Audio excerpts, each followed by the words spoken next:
Welcome to my channel. तो आज के चैनल का टॉपिक जो है वो वॉर को लेकर है, जो इंडिया और पाकिस्तान के बीच वॉर लाइक सिचुएशन बनी नहीं, बस इंडिया ने एयर स्ट्राइक की और पाकिस्तान ने उसका डिफेंड किया और अपने ड्रोन्स भेजे जिससे इंडिया ने डिस्ट्रॉय कर दिया। बहुत अच्छी बात है, लेकिन उसके पहले जो घटना हुई, जिस पहलगाम अटैक हुई, इसमें हमारे बहुत सारे लोग सिविलियंस मारे गए और उसी को डिफेंड करते करते हमारे बहुत सारे दो चार सैनिक शहीद हो गए।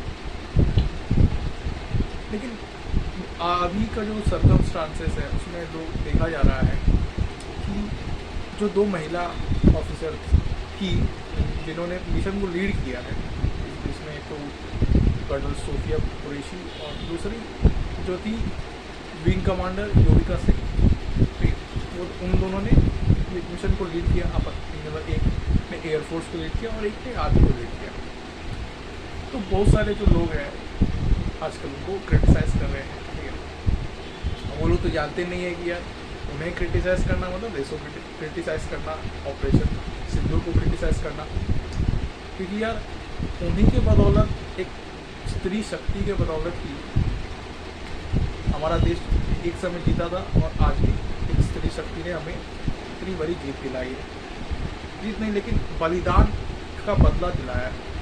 बलिदान जो हमारे लोग इतने शहीद हुए, हमारे सैनिक बहुत सारे शहीद हुए, उनकी मृत्यु का बदला हमने लिया है।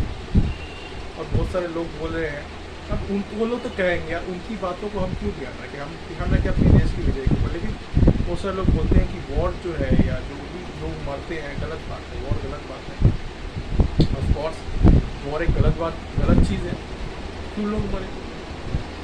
जब एक सर्कमस्टांसेस में 30 से 40 लोग की जान जा चुकी है, तब उन्हें हम लोग क्या बोलते हैं कि उन्हें इंसाफ दिलाने के लिए या उन्हें ये प्रूफ करने के लिए यार वो एक अच्छे सिविलियन थे, अपने देश की रेपुटेशन बचाने के लिए हम वॉर लड़ते हैं, उसमें और जवान शहीद होते हैं, ठीक है।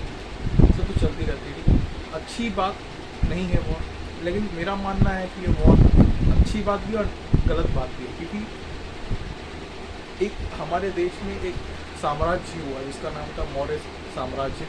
इसके संस्थापक थे चंद्रगुप्त मौर्य, जिनकी जो उसकी सीमा जो थी वो टर्की से, जो अपने थाईलैंड है, थाईलैंड से लेकर आज के समय के टर्की तक फैली हुई थी। वियतनाम, थाईलैंड से लेकर टर्की तक फैली हुई थी। इतनी बड़ी जो सीमा थी वो फैली थी। और उस समय उस जो पूरी साम्राज्य का नाम था मगध था, ठीक है।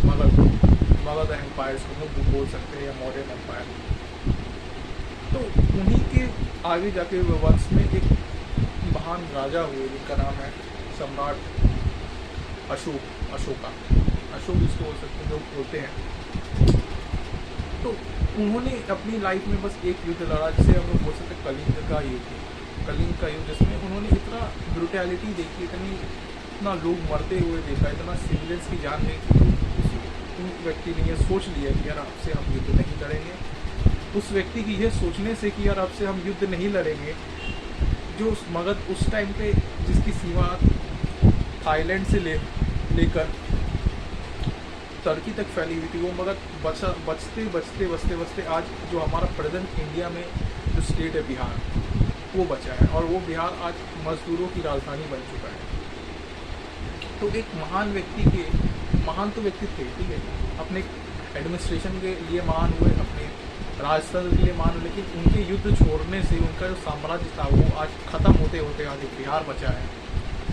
अब इससे इस पूरी बातचीत से हमें ये एक पॉइंट मिलता है कि यार युद्ध करना कभी भी नहीं छोड़ना चाहिए, वॉर जो है कभी छोड़ना नहीं चाहिए। फिर हम वॉर नहीं चाहते, ठीक है, हमारा ये मोटिव है कि हम वॉर नहीं चाहते, लेकिन जो दूसरे देश के लोग हैं वो तो वॉर चाहते हैं। हमें उनसे डिफेंड करना है, हमें अपने नागरिकों की रक्षा करनी है, हमें अपने देश की सीमाओं की रक्षा करनी है। तो हमें तो जंग लड़ना पड़ेगा और हमें डिफेंस करना है, डिफेंड अपना बहुत स्ट्रॉन्ग करना पड़ेगा। और इंडिया का डिफेंस सिस्टम बहुत स्ट्रॉन्ग है। इंडिया एक वर्ल्ड डिफेंस में एक अच्छा लीडर बनने की कगार पे जा रहा है। लेकिन ये वॉर या होना चाहिए कि नहीं होना चाहिए, ये बात बिल्कुल ही गलत है। कि जो अंत में जो सारी डिसीजंस होते हैं, सारे डिसीजन वो एक राउंड टेबल मीटिंग पे एक टेबल पे 4 लोग मिलकर ही फैसला लेते हैं कि यार वॉर ख़त्म होना है, कंटिन्यू करना है, ठीक है। जब वॉर आप 4 लोग बैठ के टेबल पर ही ले सकते हैं फैसला कि वॉर ख़त्म करना चालू करना है, तो टेबल पे लीजिए। जब तक ये सर्कमस्टांसेस नहीं बन गया है कि यार हमें वॉर करनी चाहिए, तो पहले हमें वॉर को नेगोशिएट करना चाहिए कि वॉर ना हो। लेकिन अगर वॉर के सर्कमस्टांसेस बने तो वॉर करना चाहिए, क्योंकि हमें भी अपनी इज्जत और अपने सम्मान की रक्षा करनी है।